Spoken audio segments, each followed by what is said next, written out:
Greetings. Today I want to talk about the upcoming full moon in Capricorn coming up this Thursday, July 10th at 18 degrees Capricorn for the moon, 18 degrees Cancer for the sun. So we're working into that, heading into that full moon. And also exciting news that tomorrow, July 7th, the planet Uranus goes into Gemini. So, quick note about that. I'm Marina Orms here with your Astro vibe for Sunday, July 6th.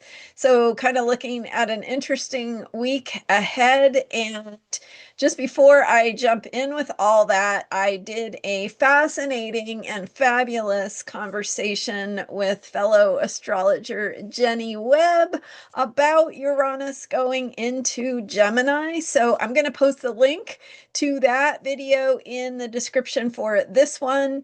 Make sure to watch that if you missed it, or maybe rewatch it if you've seen it already, because it's important stuff to know about the energies we are heading into. So on July 7th at right around, let me see here. I'll get the time for you here. Uranus goes into Gemini, where it will stay for a few weeks and then go retrograde back into Taurus again later this year. So it's just after midnight on Pacific time on Monday, July 7th. So looking like around 1:30 a.m. in there. I'm just like looking at my approximate wheel that takes me through time. So anyway, Uranus entering Gemini, where it will stay now for until into the fall, and then it will go retrograde back into Taurus, where it will stay in Taurus. So it looks like here in November,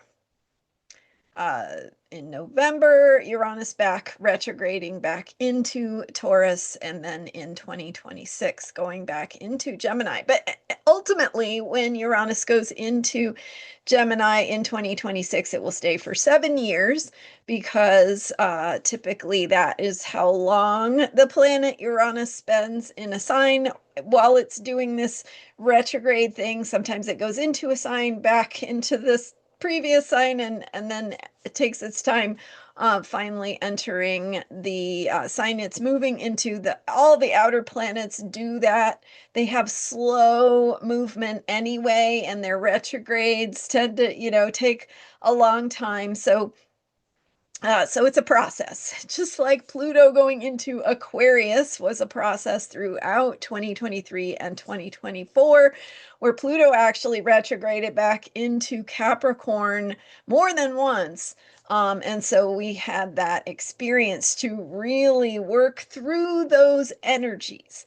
And that is what is going to happen with Uranus going into Gemini is we will have the shift. We will dip our toes in that water of Gemini energy. We will see what it's like. And then the energy goes back into Taurus for us to complete the work of Uranus in Taurus, which is where Uranus has been for the last 7 years, bringing the energy of disruption. So Uranus brings shake-up, wake-up calls. Think last week when Venus joined up with Uranus at 29 degrees Taurus. That was exact Friday morning Pacific time. And the events and developments that took place in the collective, in the news headlines, what was evolving and unfolding last week related to surprises and shakeups and some wake-up calls and some realizations that, oh, this is what we should be thinking about, or really coming clear, getting some clear insight into values and what's being disrupted. And so I won't go into all the details, but you can apply that to what you already know and how you're already digesting some of those news events. So, okay, so anyway, that's the energy of Uranus in Taurus, not just Uranus, but that energy of shakeup and wake up calls. And so, with Venus being about things of value, money, who has the money, themes of who gets to decide what the values are, those kinds of themes getting the shakeup energy and the wake up call. Okay, so that just think about that in terms of this Uranus energy. So, when Uranus goes back into Taurus, we're going to revisit those themes. We are going to have an opportunity to get it right, whatever that may look like. And an opportunity doesn't mean we will do the right thing, but it means we have an opportunity to step into greater clarity about how to respond, how to show up, where is our authenticity, our freedom needed, where is it being awakened, where is it being challenged in ways that ask us to step up to creative solutions. So that's some of the energy of, and Uranus has been in Taurus, shaking up our sense of norms. Okay, so Taurus is about comfort. It's about the status quo. It's about what is normal, regular, predictable, where our comfort zone is, or what we know that we can count on, even if we don't really like it. At least we know what it is and how it works.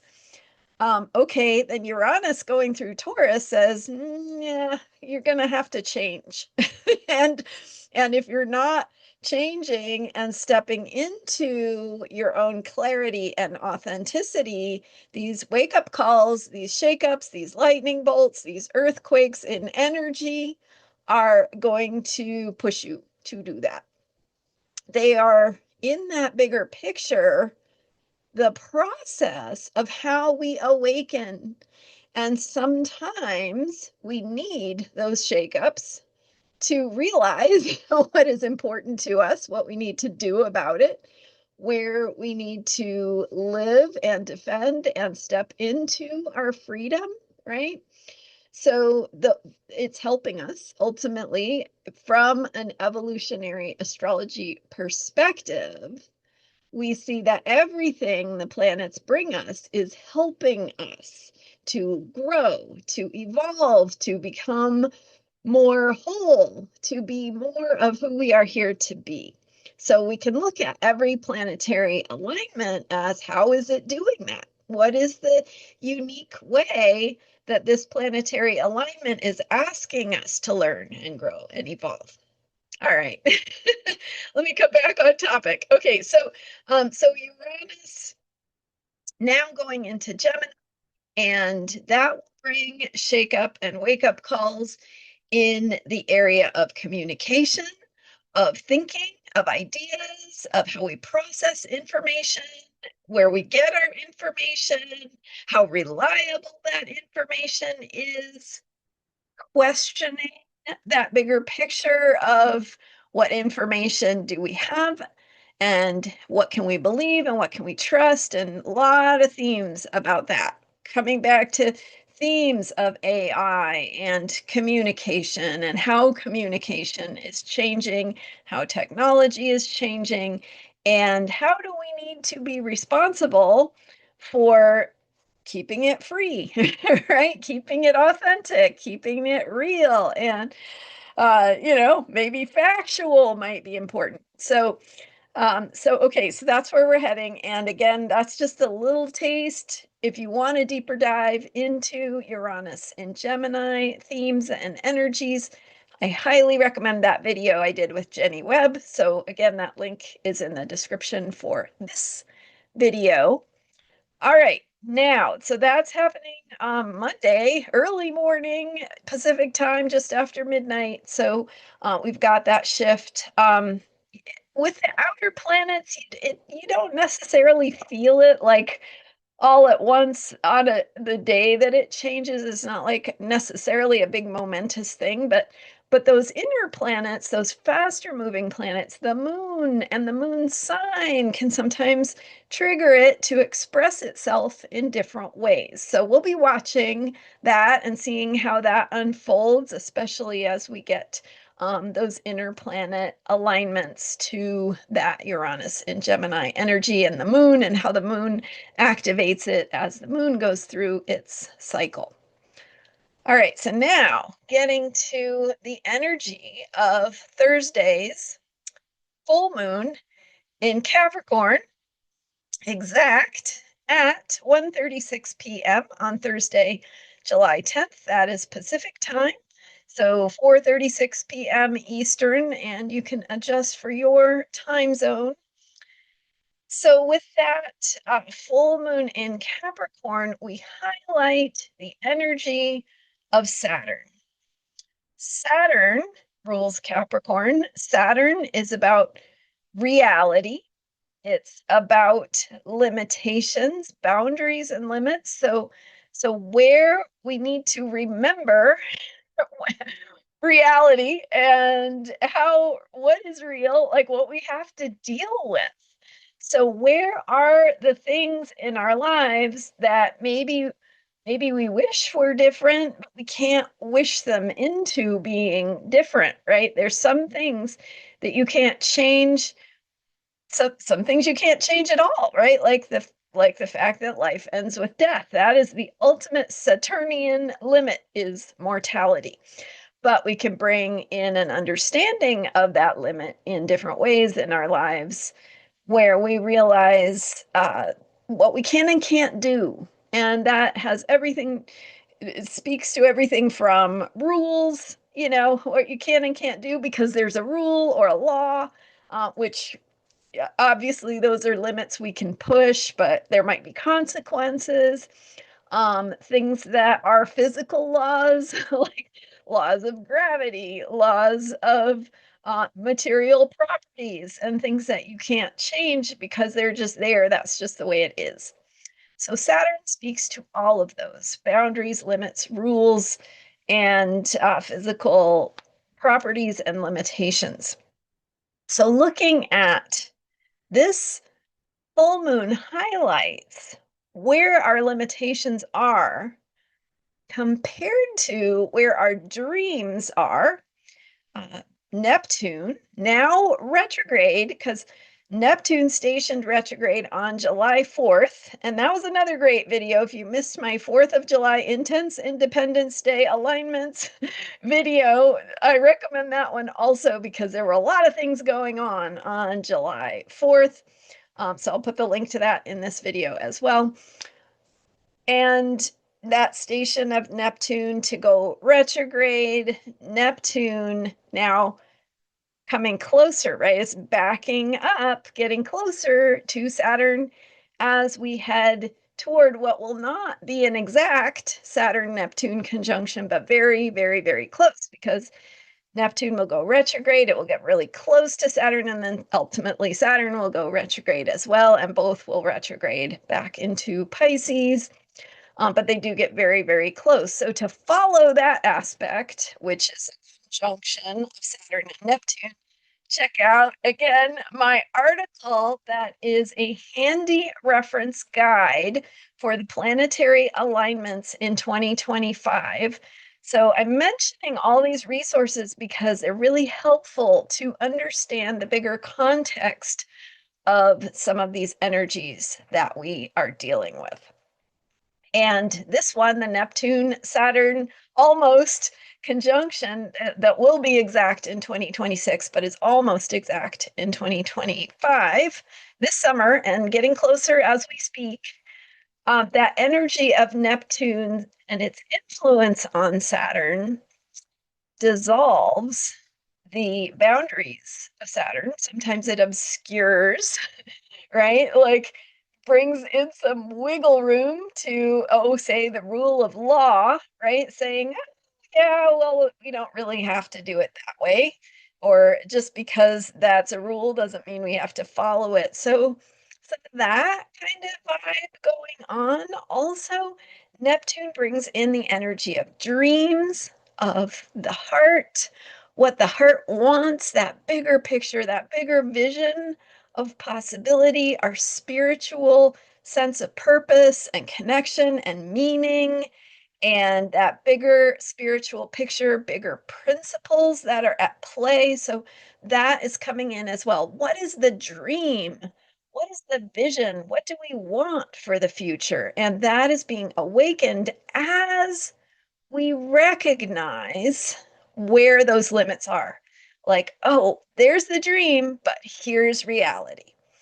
And so this conjunction between Saturn and Neptune is like pushing us to expand our experience of reality, to bring in something like a new story, a new mythology, a bigger picture of meaning that can ultimately, through this process, be integrated into a new experience here on Earth, right? So that can translate into new rules, new laws, new systems, new structures, new ways of operating that is based on that bigger picture of meaning and purpose and connecting, reconnecting with compassion, with ethics, with morals, right? With some of these bigger picture of what it really gives meaning to life, right? Is it the almighty dollar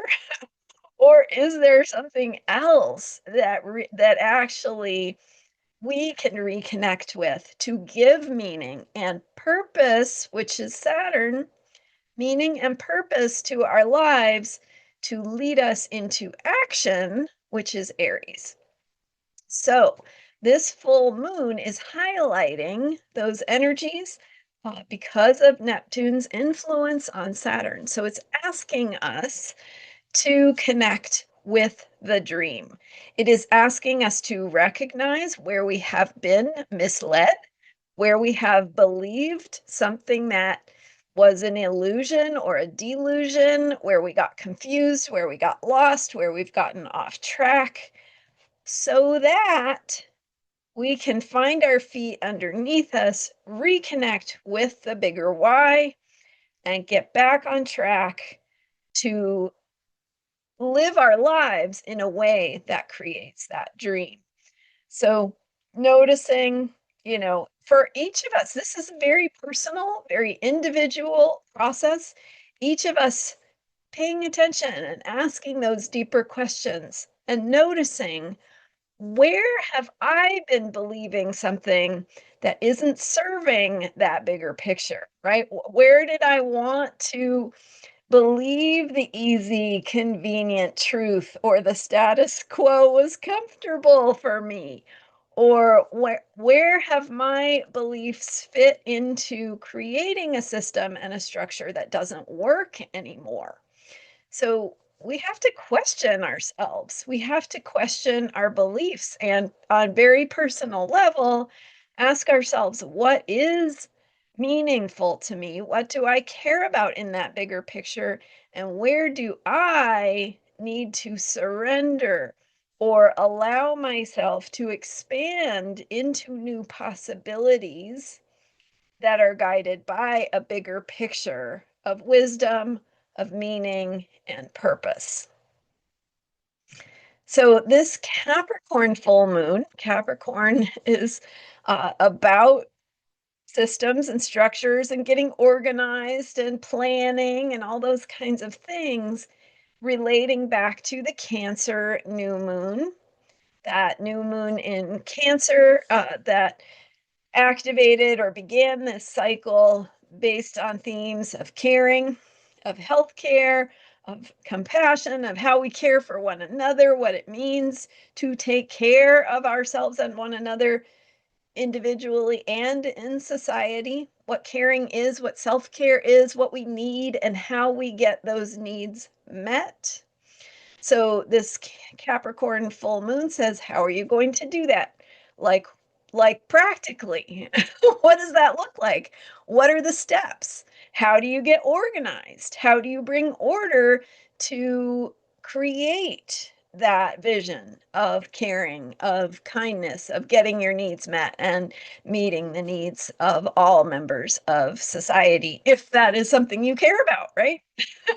So maybe that's a bigger picture value that you connect with, or maybe there's something else that you connect with that brings meaning to your life. And finding a way to think about caring and caring in a way that makes sense to you. So, maybe you're somebody who cares about animals and wants to make sure that something good is being done to improve the quality of life of animals or pets, or whatever. Like, I mean, the point is that it is a theme of caring and what caring means to you, and how you can take steps in your own life to live that value of caring. Do you care for your grandchildren? Do you care for your aunt and uncle? Do you care for your neighbors, right?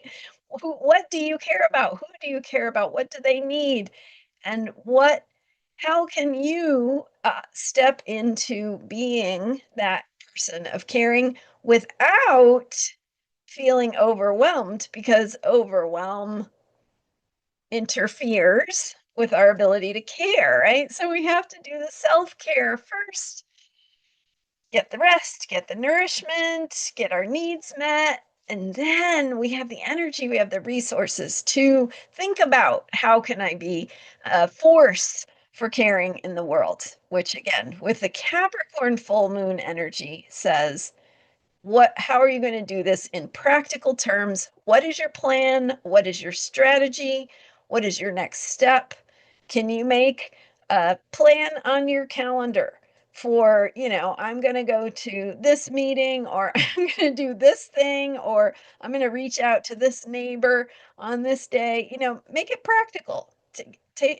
Make it into a plan, and plans work better for some people than others. Like, it doesn't have to be a written out plan if you're not an earthy type. It can be in the flow, but it's like, well, what if you're going to be in the flow? What do you need to remind yourself that today is a day to be caring toward yourself and others? Maybe you want to write a little affirmation note on your bathroom mirror, right? That could be your plan to remind yourself to be in the flow and to bring this spirit of caring into your flow, remembering that we are going through this process of dissolving, of breaking down old systems and structures and ways of operating.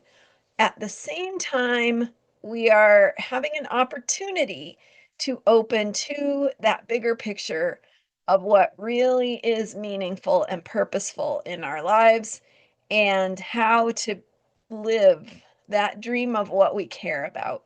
And from a bigger picture of meaning, not from the simple pleasures, the things that make us feel good, right? But from that, like, why am I here? Like, really, what is life?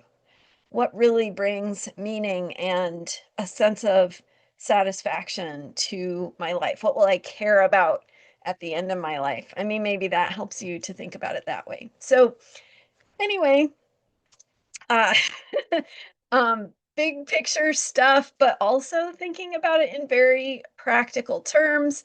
What can I do? What does that look like? You can have a plan. Remember, we've talked about Aries as being little seeds. You can have a plan. That plan may not work, and then you try something else. So, this is about trial and error, taking risks, finding courage, stepping forward into your wholeness and what takes care of you as you find ways to participate in the world in meaningful ways, in ways that can contribute to the dream you have for the world, for the future, for your life, and all the rest. All right. Thanks for being here. I'm Marina Orms, and you can learn more about me. You can book a reading with me at astrologyheals.com. I have the handy reference guide for 2025 on my member site. So you can sign up for a free account there or become a supporter, which I really, really appreciate. It helps me keep going. And, and I've got those other videos I will link as well so that you can be up to speed on all of these energies, what is unfolding, and how to think about it in your life. Thanks again for being here and subscribing. I will see you next time with more astrology for unshakable self care. Bye for now.